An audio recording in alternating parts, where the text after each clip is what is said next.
Welcome to the IslandStats.com football show, your weekly dose of all the action from Bermuda's top football leagues. We bring you in-depth coverage of the Premier and First Division, results, highlights, analysis, and exclusive interviews. We also keep you up to date with the latest news and developments from the Bermuda Football Association. Stay tuned for the IslandStats.com football show, your one-stop shop for everything you need to know about the beautiful game in Bermuda. Now let's join the IslandStats.com football show team. Well, good evening and welcome to this edition of the IslandStats.com football show. I'm your host, Earl Bearston. Joining me is co-host Andrew Griffith. We are awaiting the arrival of Garrett Punchy Dill. But Griff, the semi-finalists are in for the Shield and Friendship after play this weekend. Let me just run down the scores.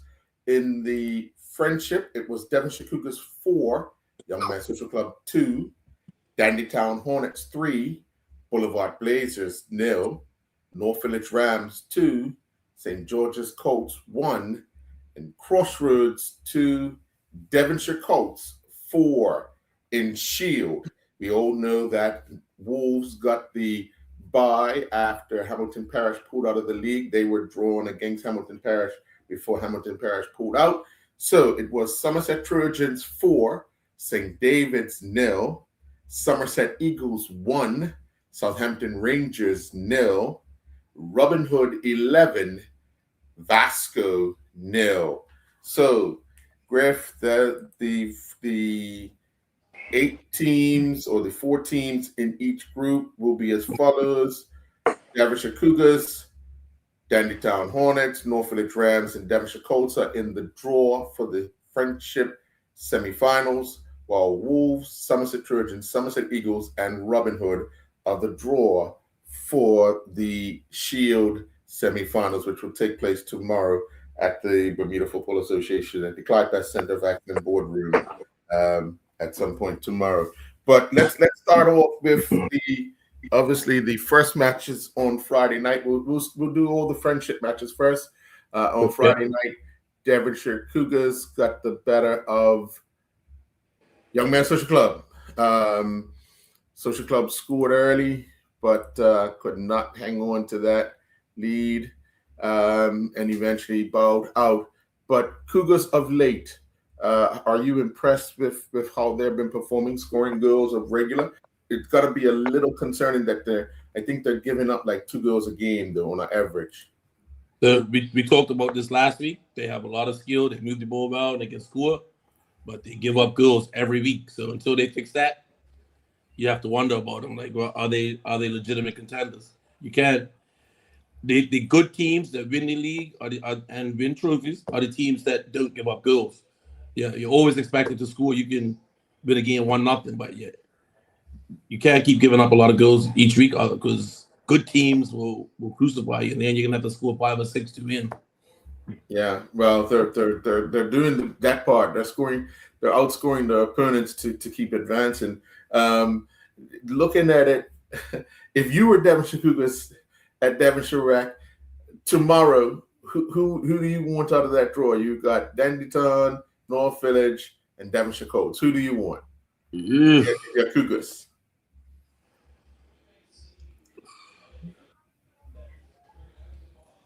Yeah, that's a very hard question. I would say it looked like Village had the biggest test. I guess based on the quarterfinals, you won Village. Okay, all right. And let's talk about that Dandytown Boulevard match. Yesterday, Dandytown, they were up 2-0. Boulevard had a penalty, a chance to pull it back to 2-1. However, the penalty hit the post. Ian Cook had taken the penalty. The ball hit the post, came back, and he put it away.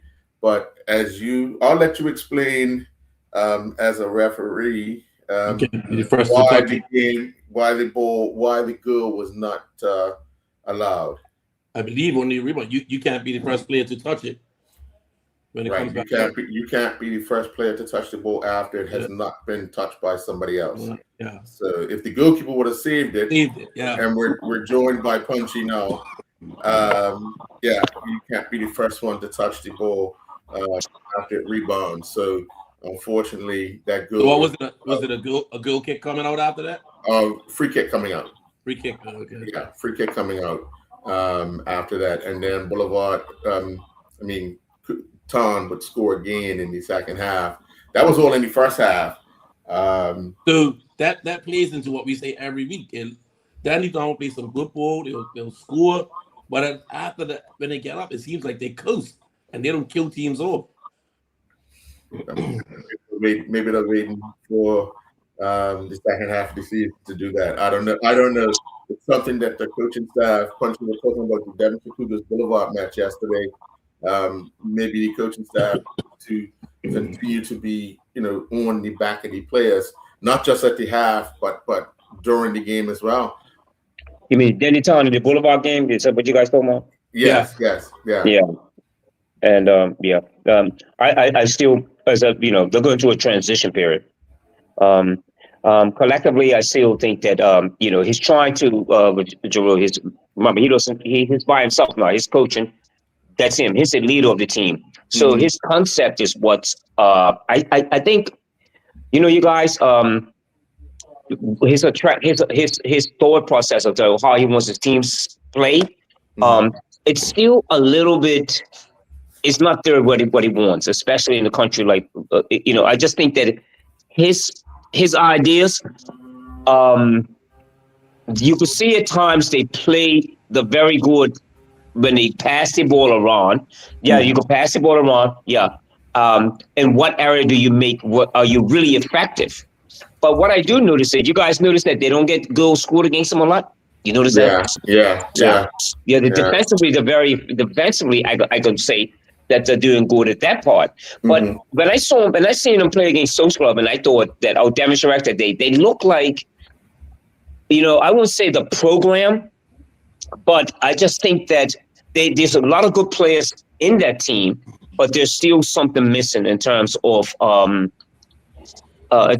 just what the concept is. I just think they haven't got it yet. That's what I'm saying. They haven't. It's not bearing fruit yet how they want it, even though they're winning. But they still look they could be beaten. Yeah. And they have been beaten this season, but they went through that. Remember that when they went through that patch.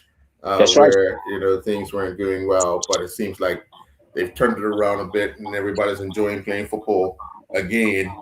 And they're the defending champions of this trophy, so it's something I guess collectively the players would want to defend a little harder. But Griff, you're right. Them trying to put teams away.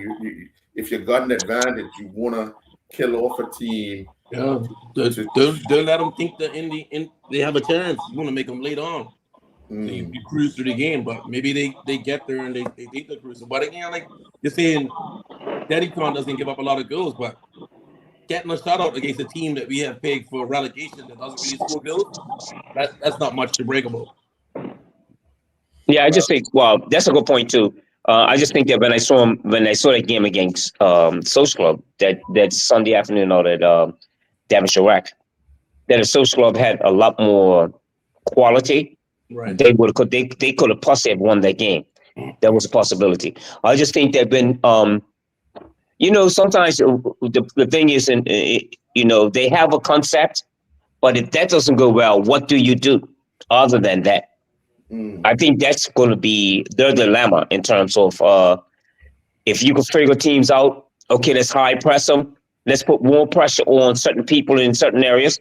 And that's what they would have to deal with. And again, you guys, they play this football passing game, but where's it most effective to? Yeah. Okay.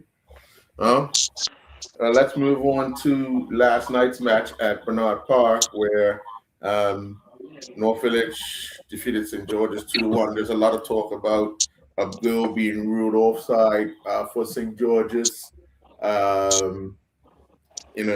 which affected, which cost them the game, some would say. Punchy, you were there. Give us your thoughts on the game itself. Well, the first thing I want to say, I want to really be very objective in this view about the refereeing. I don't think the refereeing was very good last night. I don't think so at all. I don't think so at all. And I'm gonna tell you, I don't think he was very good at all. Some of his decisions, they were slow. It was just very like I think, and of course, I'm a Norfolk supporter, but I thought Norfolk had two really penalty calls that were never given. And I just thought that was one aspect of the game. But let's go back into the game itself. I just think that, again, North Village is really, for me, I'm going to speak about North Village. I think that what I saw last night, it's coming together, right? It's coming together, and it's like they're figuring things out. I think that when you are playing, like Jalen Harvey's back, Jazai, that was been away for a while. This year, yeah. Giselle. Yeah, exactly. So they're getting back a better quality of players in certain areas. So the pressure is being eliminated over John Tate. And John Tate has not scored a lot of goals, but what he provides is leadership and organization. Like, he just does the right things. So I think what over the Christmas holiday, or the holiday coming, it was, I thought I could hear the talk around the field last night. It was imperative that it was important that we win that game last night. And they went about it in the right way. A lot of times, I think when I do statistics, St. George's had 60% of the ball, right? But really, how effective were they in certain areas? And that's what I look at. They don't have an out-and-out striker. No, they don't. They have the whole boys that are, from one is wide position, one comes in the midfield. But once you kind of, once you can kind of do something different with them, I think that's a problem now. That's the problem. They are similar to Dennytown. Once you can figure them out, once you can come stop where the threats are, then what do they do after that? What is next for them? And I think that's a problem again. Another thing, I think with North Village, there's sometimes, there's seniority in North Village. And I think what I saw last night, with the mixture of young players being introduced and playing, and with the coaching staff, they're now bringing back the philosophy of North Village, like let the young players play. But I just think that North Village is in a good way, and they can get much better. They can get much better. I really do think that. Yeah. Well, let me ask you, Griff, have you seen the actual footage of the goal that was ruled offside? No, I have not. No. Okay. What's your view on it? Clearly, the player was not offside. It was a through ball. He came from the backside, got in front of the North Village defense and put the ball away. Let me ask Punchy. What's your thoughts on the goal that was ruled offside? When you go back over the views, it looks like the person was an offside. Yeah. It was a goal. It was a goal. Right. But I think some of the goals, well, for North Village, it proved in their favor, didn't it? But I just think like some of the decisions, even with that one, was collectively about just the bad decision by the refereeing people that ref the linesman and the referee themselves. The referee himself last night. And I don't think there were very good decisions that they made. And that goal should have stood. Right. Yeah. So what was the score at that point of the game? It would have been 2-1, I believe. St. George's would have gone up. Well, St. George's would have gone up. Yeah. But that's the way cookie crumbles sometimes. It's unfortunate, but it is. Yeah. Being close to the constant horseshoes. Well, the final quarterfinal match today, Griff, I must say I was looking sharp early. Crossroads were up 2-0. And then Devonshire Colts scored 4 unanswered goals to make it 4-2. Yeah. Devonshire Colts go into this semifinal. You must say that this season has been a high for them. They're in the mix, in the running, top of the table, 1 point off the lead into a semifinal. With basically, what would you say? A group of young players collected. Because if you look at Devonshire Colts, who stands out for you, Griff? It would be the leading goal scorer, but all of the strikers seem to be chipping in with goals. Yeah. So they seem to have a lot of quality up front. So if they can keep the goals going, they should be a factor in the title race. Yeah. And about another point is that they too have to figure out how to stop teams from scoring on a regular as well. Right now they're outscoring, just like Devonshire Cougars. They're outscoring teams, Punchy. But eventually that will dry up because as you start playing different teams, your intake might cost you and falter you. It's something that Ray has to work on during this Christmas break and into the second half of the season. What you think, Punch? I think so. I think that's one thing he had to improve upon. Let's say, for instance, this game, they were 2-0 down. Am I correct? Yeah, right, you guys? 2-0 down after 34 minutes. After 34 minutes. But, there are other things like with Devonshire Colts again. Looking at that whole, I think let's go back to the beginning of the season. The beginning of the season when Crosswords were really leading the league, and we were talking about that. Mm-hmm. I think you will see some cracks.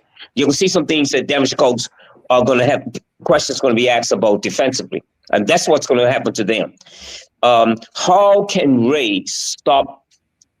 Okay, let's say now that he's in the friendship semifinals and you're playing against, of course, the top teams in Bermuda. There's North Village, and I don't think PHC's in it, is it? Am I correct? No, Denny okay. No, that's right. They're out. So it's North Village, Devonshire Cougars, Denny Town, and Devonshire Colts. So out of those 4, let's look at what I would say with Devonshire Colts defensively. Who would have the worst defensive record against those teams that they're playing against, which is what we're talking about, North Village. I think Devonshire Colts' record shows that I think the record defensively is not that good. Yeah, they've given up 14 goals. They've scored 22, but given up 14. Denny Town's given up 7. The North Village given up 8. And Cougars hold on. Devonshire Cougars has given up 17. Yeah. Yeah. So, those two teams, they're struggling with. They're winning games, but they're conceding a lot of games as well, a lot of goals as well. But I think from the Devonshire Colts perspective, I think they're still trying to figure it out defensively because remember in the opening game down Bernard Park, where we had the little melee, they lost the sweeper, the captain for the rest of the year. So that's still trying to struggle around and fit the pieces together defensively. So as they to be still doing this well, losing your skipper as a linchpin in the defense, like that's. To me, it speaks something more for the coaching and what they've done to adjust. Hey guys, I want to say this here. I want to add this to this about Bermuda football in general. I think teams here still have the concept that at times it should be all affair. Like the Sunday afternoon, you want to go out and win. Yeah, you want to just go out and win. But look at statistics concerning the goals that are given up. And I think it's got to be, if a team comes up, and I talked to my nephew about the coaching for this anyway, that's, a discussion that we have. If a team comes up with a good concept, be hard to beat, be very hard, be hard to beat, right? All the time, in every game, you're going to be hard to beat, collected. And so, but then counter-attack and have a concept. And I think, North Village is coming up with that, and now we're talking about Denny Town. No, there's not a goals. The team score against Denny Town. But I think what we have in this country is that it's still defensively, the organization, that girls are just like, it's too much of open football. When you're leading 2-0 again against what we talked about last week, Edging against Cougars. That game should have been won 2-0 up, and they still couldn't come up with a concept defensively to beat or to keep that lead against Denbighton. And it was also happening with Paget when they played against North Village.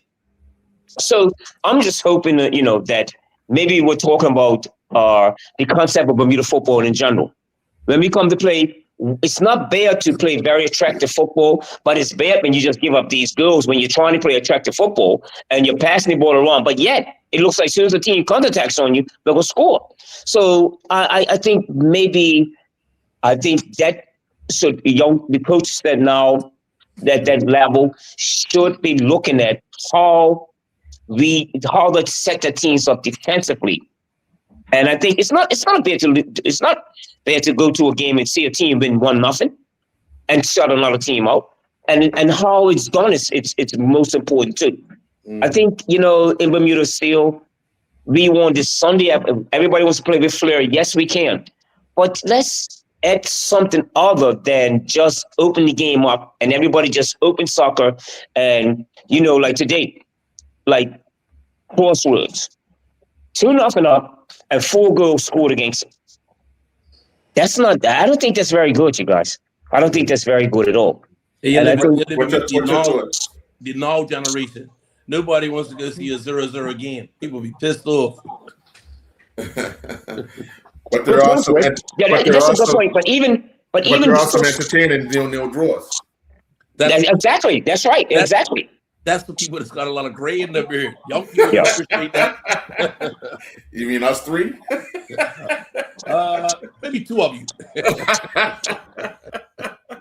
I think, you guys, I think that if a team, and I'm hoping, the team I support, that if you can be, you get everybody in this agreement, listen, we're gonna really attack you, but also we're gonna be hard to beat. Well, you're gonna have to break us down. You're gonna find a way to break us down. And I think that's kind of being drilled into the players at North Village. I just hope that concept will permeate throughout the country.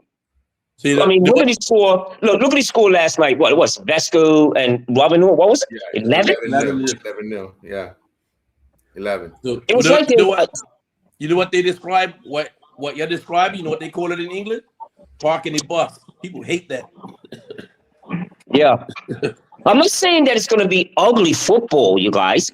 I'm just saying that it's got to be worse. You got to have something else when you're leading 2-0. You got to have another strategy. Even you could still play attractive football, but make it difficult to be beaten. Make it harder when you're leading 2-0. And that was my about watching the game with Paget against Cougars. I was like, you just got to figure this out, man. You got to be a little bit more tighter defensively. You got to mark better. You got to work harder. You got to cut these spaces down. And so that's what I'm saying about that's if that point, I think that point is valid in terms of the direction of clubs in this country. And everybody, okay, they want to go to a football game, but still you want to see something when you're leading 2-0. How do you send it? And I think that concept has got to be developed in this country. In terms of the mental part of defensive responsibilities of how you set up to win a game. Yeah. Well, what we're going to do is we're going to take our first commercial break. When we come back, we're going to talk about the 3 Shield matches and then get into our picks and so forth. We'll be right back. You ever crack open a Coke and just perfect? It's that cold, classic hit that never lets you down. Whether you're chilling with friends or just need a break, you can't go wrong with Coca-Cola. Coca-Cola. Nothing else compares. Proudly distributed by Butterfield and Vallis.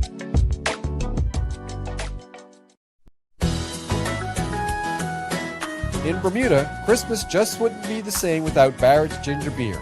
It's the sparkle in your holiday glass, the kick in your dark and stormy, and the taste that's been a part of Bermudian celebrations for generations. Proudly crafted and distributed by John Barrett & Sons, and available now at Lindo's. Whether you're mixing, toasting, or sharing the season, Make it a true Bermuda Christmas with Barrett's Ginger Beer. Lindo's, why go anyplace else?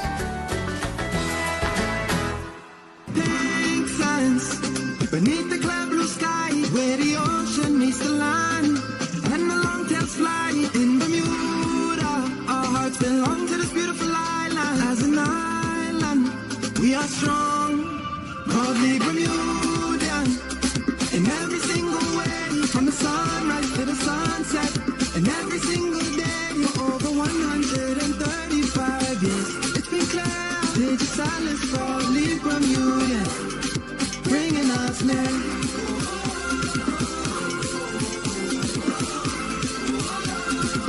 Cause we are proudly Bermudian.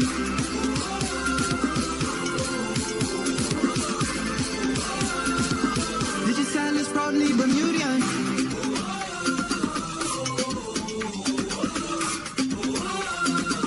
Digicel is proudly Bermudian. Do like nothing hard, like Welcome not back. yet. We had on Friday night in the Shield, it was Somerset Trojans 3, St. David's 0.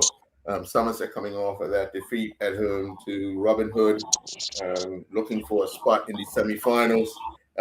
Griff, were you surprised by the score line? Just 3-0? No, I think Somerset has shown that they're going to really fight for trophies and try to get promoted. So, and St. David's away from home, I think is iffy. So, I'm not that surprised. Wait, the ticker says 4-0. 3 or I'm 4?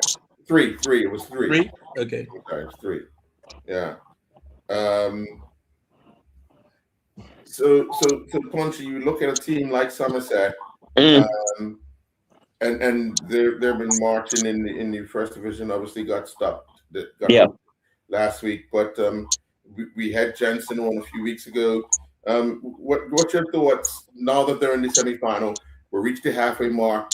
Them and Robin Hood are away in the first division. Yeah. How would you evaluate things right now? I still think that again that Somerset is it's rebuilding this program. That's what I believe it is. Now the really, because that league they're playing in, it's not really that strong. So with organization, like a better organization, Ken is up there. I think the process that's going on there is very good. They keep with the younger players, involving more younger players in the first team. But I'm happy for it. What's going to happen next year will be the problem, because I sure do think they're going to be promoted. And it's going to be like the developing team to stay up. That would be for me to make sure you remain in the top league so you can start getting players to come there and play for you. But it still comes from, I think, that Somerset are now embarking on an idea that this, even if we win, we're still rebuilding their program. That's what I think is happening there. And, look at the average age of the Somerset team, too. Yeah. So you're saying it's young and that youth may not work in the Premier Division? Griff. I think it's going to be a tough task for the younger players. As we can go with Robin Hood too, which I saw on even though they won against Vasco, that would be a struggle. That team that I saw against last night, even though they won. But I think it would be that team of Robin Hood would be struggling next year if they don't get better, more players. So I agree with you. If they go up this year and next season they're playing Premier, I don't think they'll just have this same team. For all intents and purposes, Somerset is a big club. Is a cup match club, and presumably it has fans and it has resources. I think they'll go out and they'll get probably 2 or 3 more senior players, recruit from somewhere, and that'll make them stronger. I don't think they'll stand back.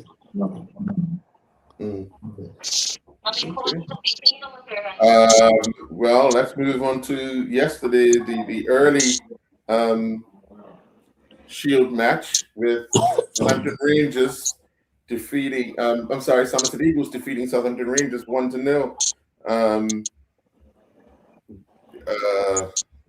I don't know what to say. Southampton Rangers. Yeah. The balloon was bursted by Somerset Eagles. Griff, you took Somerset Eagles, so I'll let you start with that 1-0 win. Hey, you guys, you gotta follow me sometimes. You know, if you want to stand a chance, I had this one. Rangers is okay, but the Eagles has a little bit of quality. And in an even game like that, I figured that a close game, Eagles will prevail. And lo and behold, the stars lined up. For once, I'm right. I'll take it. Rangers started off flying high. Had a few falters. Eagles, not so good start, but of late, getting results that they need. Punchy, a team like now, you've been talking about the West and where they are as far as football wise, and you're looking, both Eagles and Somerset in that rebuilding stage, but two Somerset teams are in the semifinals of the Shield. Well, that's good. So that's really good. I think it bodes well for the West Ham.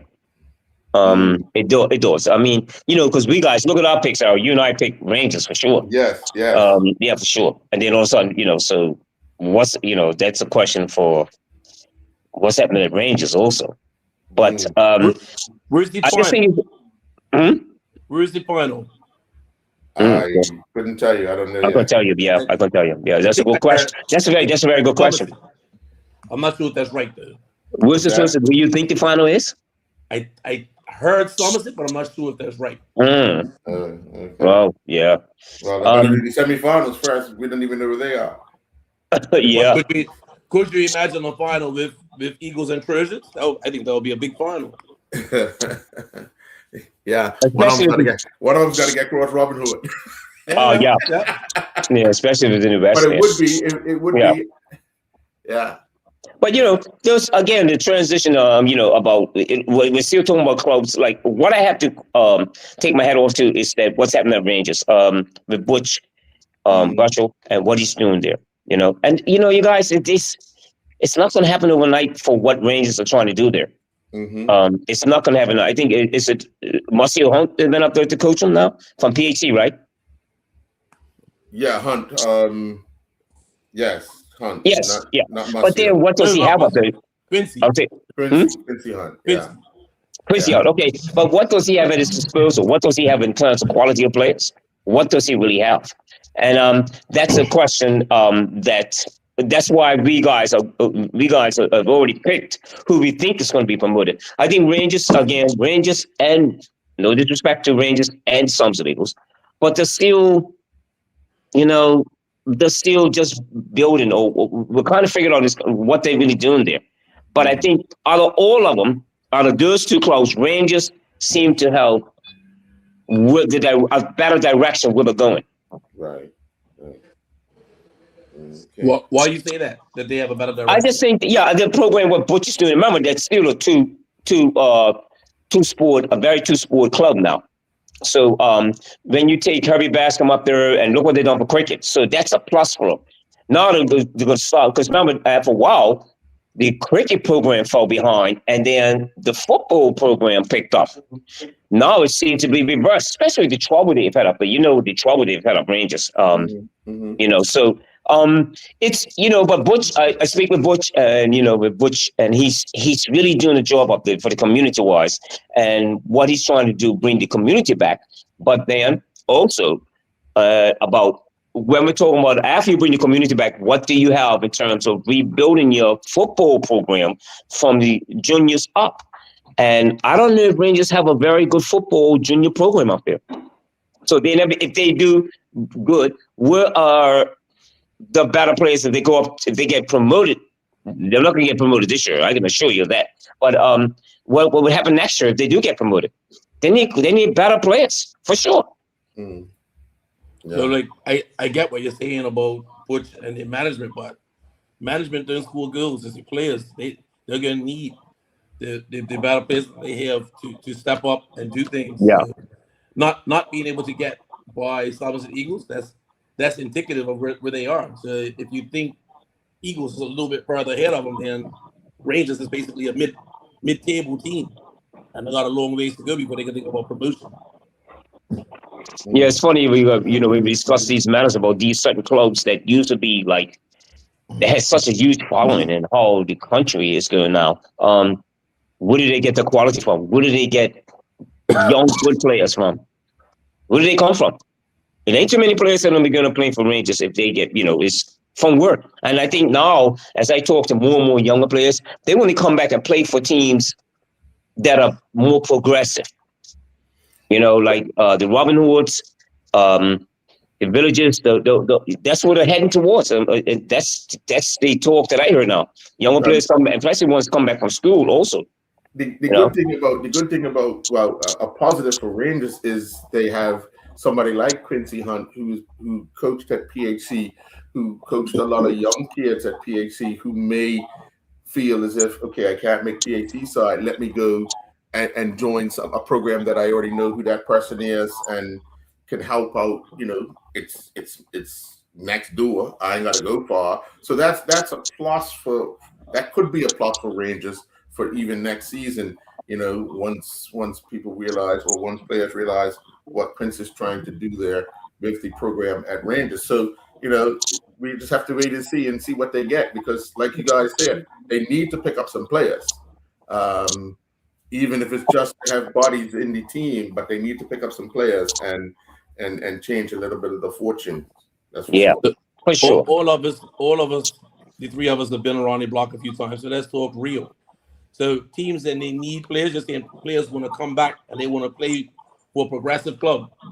Or some players will say, hey, I just came back, I have no trans. Okay, we give you a new bike, we give you $5,000, we give you $8,000. See you later. And they're going. So it ain't necessarily about what club makes me feel good. Right. What club has deeper pockets sometimes, or more benefactors. Right. Yeah, because sometimes it's not the club itself; it's actually the like you said, the benefactors of the club. So yeah. And then last night, obviously, punchy 11-0 for Robin Hood over Vasco. If you're in Vasco's camp, what do you say to the players? I mean, okay, it's only one game, no points against us. We lost 11-0, but what? How do you address it? Yeah, you still got the second half of the season to go. I know. Yeah. But it's a question of what they're trying to do at Vasco. Rebuild the program, and we go back to years when when you start doing the research of what has happened to the demise of Vasco da Gama, you will start seeing why they are where they are. And that's what was just alluding to. Yeah, exactly. That's right. Because they got a lot of players playing for Vasco through financing, one way or the other, shape or form. That you had a lot of guys going over there from benefactors, but when that dried up, then so did the players going over there. That's right. Exactly. But it seems this time around they're trying to do it in a more sustainable way, because they start junior programs. But that takes, like, if you're starting with under 5s, under 8s, under 10, that's going to take like a decade to bear fruit. Right. You gotta have the first thing you gotta do is have a 5-year plan, then you have a 10-year plan, and you have a 5th, but you gotta be beating those goals. And I think where they are right now, they're in probably the 3rd year of their first, I guess, goal, which is the 5-year plan, is to have a sustainable team in the first division. Because obviously, if you got a youth program, you got to have something for the youth to aspire to that are going to be on island. So it's just making sure that these players stay, because nobody wants to be taking 11. We saw that in Paris. Look at what happened with BAA. Like 5-10 years ago, they had 100 kids training out there during the week. Now they're out of the league. Yeah, but they had 100 kids from where though? from a lot of other programs. Yeah. Right? And then those parents took the kids back to the original programs and left them with, now they're out of the league because they lacked their own structure. Because realistically, BA always had a youth program and stuff out there, but those kids got pushed aside because, quote unquote, all this other talent came, because it became about winning more than it became about grooming. You know what I mean? And then when all those players decided, or their parents decided to take them back to their clubs or take them somewhere else, program going, because they got rid of those homegrown players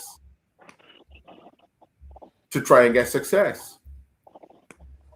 Yeah. Yeah. Good point. Good point, Joe. Back to the 11-0. Did Vasco have the same team that they've been fielding all season? Half the team go to a Christmas party? Well, this result's a little bit baffling.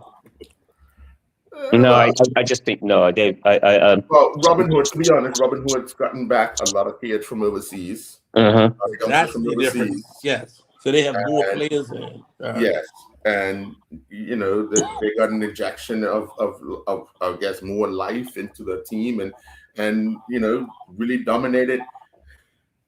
And I guess we'll get to see what they'll be like in the semifinal, and if they get to the final, will they have that same type of energy and that same type of effectiveness against, hypothetically, a team like Somerset, or a team that's willing to battle them like Eagles, or even a team like Wolves that's willing to battle.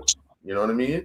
Because right now you're into the semifinal. It's all about pride right now, and a team like Punchy would always talk about Wolves, but a team like Wolves are not gonna go and let some 15, 16-year-old, 17-year-old guy come run across, and you know, those guys got a little bit of pride in themselves. They may lose, but they got a little pride in themselves, and say, okay, you want to go across me, take this here when you go, kind of thing, you know?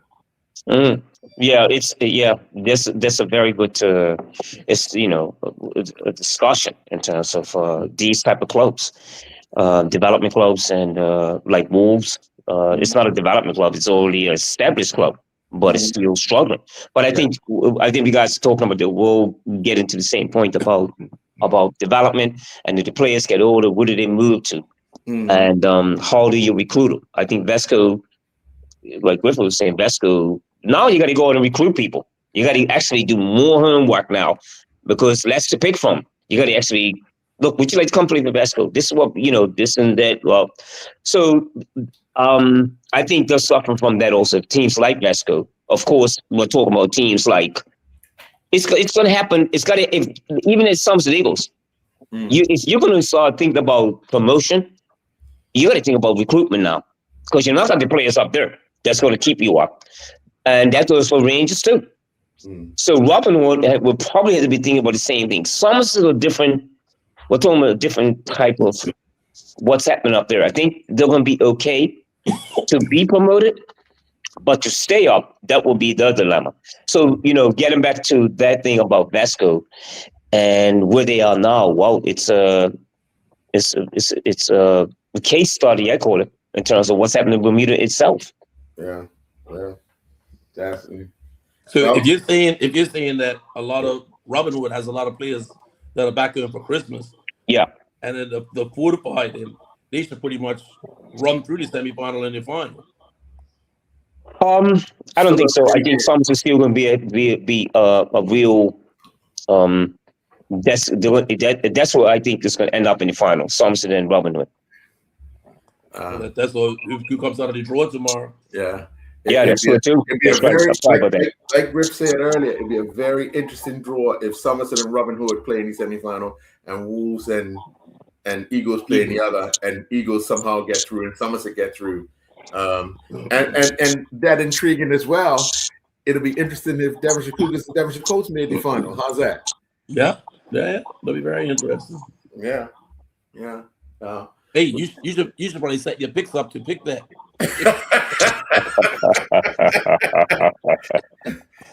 No, maybe you should set it up, because you're the luckiest one. Let me ask you guys, have the draws been made for tomorrow? Have they tomorrow? Yeah, tomorrow. Yes. Okay, so as of now, the 4 teams that are up in the top in the friendship for the friendship final will be Norfolk, Dannytown, Devonshire Colts, and Cougars. Yes. Yeah. Okay, Yes. gotcha. Okay, Yes. yeah. And then your shield is Wolves, Somerset Trojans, Somerset Eagles, and Robin Hood. Well, we have to get our picks, don't we? Because I have a will. Well, we Yeah. can't pick because it draws tomorrow. That's right. And I then- know, but I and gotta then have a. obviously the semifinals are Saturday. I think Friday and Saturday. I don't know how they're gonna Yeah. do it. Hey, it was Boxing Day, right? Boxing Day and the Boxing Day, yeah. Yeah. And then the finals on New Year's Day. Uh-huh. We'll be able to pick we'll be able to pick for New Year's Day, but we won't be able to pick for the semifinals. Hey, you guys could write in your bad picks tomorrow. Yeah, I said it. Yeah, for sure. Yeah. We'll see. We'll see. Yes, But yes, let's take a commercial break, and then we'll talk about our picks anyway. We'll be right back. It's the little things that make the holidays special. The smell of cassava pie in the oven, the sound of laughter in the kitchen, and that one person who swears they're just tasting the mac and cheese. At Lindo's, we've got everything you need for your holiday table, from fresh produce to the family favorites that make the season complete. Because every great meal starts with a good trip to the store. Lindo's, why go anyplace else? The pink sands beneath the clear blue sky, where the ocean meets the land, and the long tails fly in Bermuda. Our hearts belong to this beautiful island. As an island, we are strong, proudly Bermudian. In every single way, from the sunrise to the sunset, and every single day for over 135 years. It's been clear, Pages Silence, proudly Bermudian, bringing us near.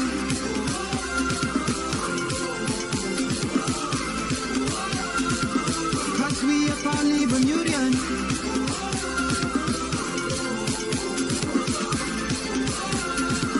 Pages Silence, proudly Bermudian.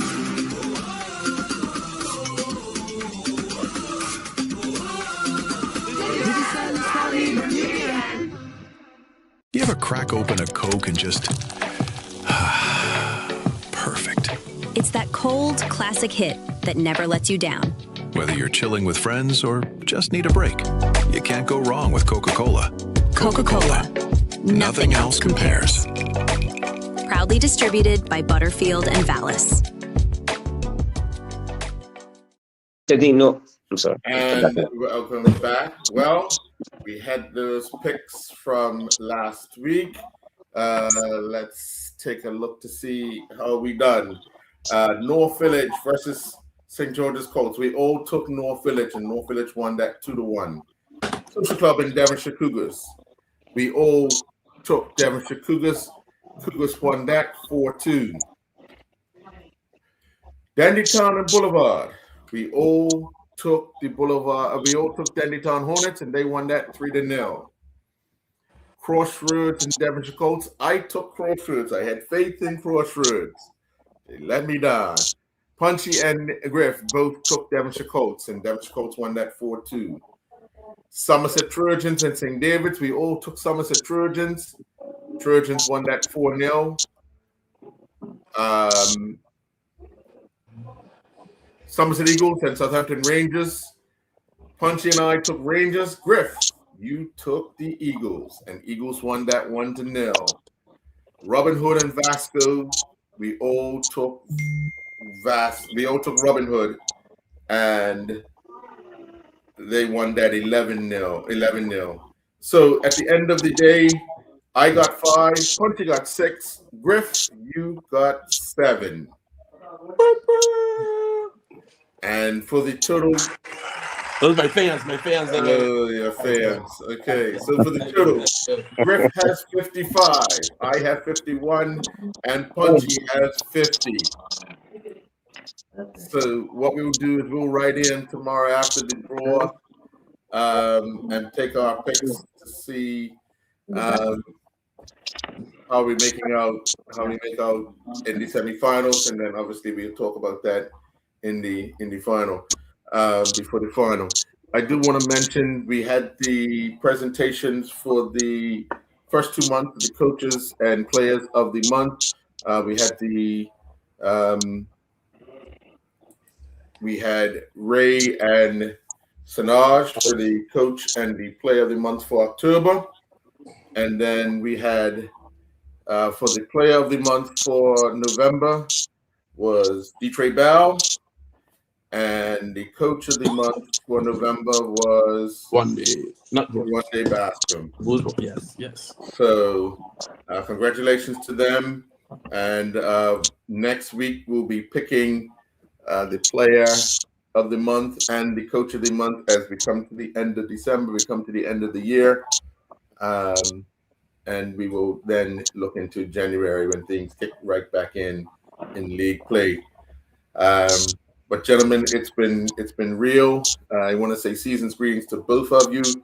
Have a Merry Christmas, and to our viewers. How are you? Hey, Errol and Griffith, before we end, I'd like to also what was so just a point to make. Last night on the field, what was so good was to see all these young players that have come back to Bermuda from school overseas and they were following the game last night.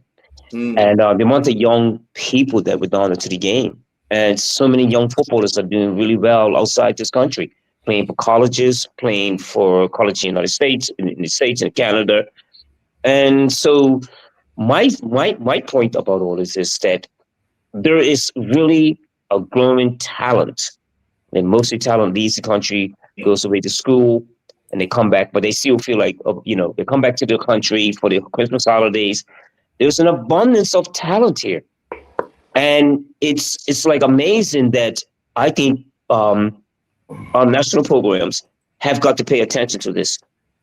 I mean, really, the players that came from Robin Hood, and you see all these players, the old friends, and somebody's over in England, somebody's over in Scotland. You can have it's what I'm saying is that we have to kind of, for this country now, to take measures that ensure that with all this talent, we make it work for us now. We start rebuilding the national program from the ground up again, and make sure that nobody is left out.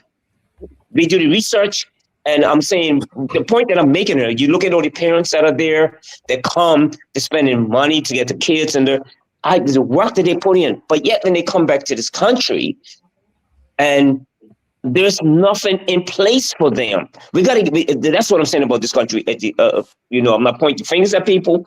It's got to be better, because there are lots of them overseas that we don't even hear about. And what was a joy for me last night to see that. And they're all friends, they're laughing, no fights. It was really good to see, man, you guys. Really good to witness that. Yeah, definitely. So let me have my last part in shot. I'm gonna keep it light. I just want to let people out there, Bermuda, it's not easy making these picks every week. It's a struggle. But what is easy is beating these two dumb dogs. That's the easy part. Look for me to strengthen my league in the new year, and keeping up with a Christmas theme. Beating these guys is like taking quality streak from a 2-year-old. Okay, yes, sir.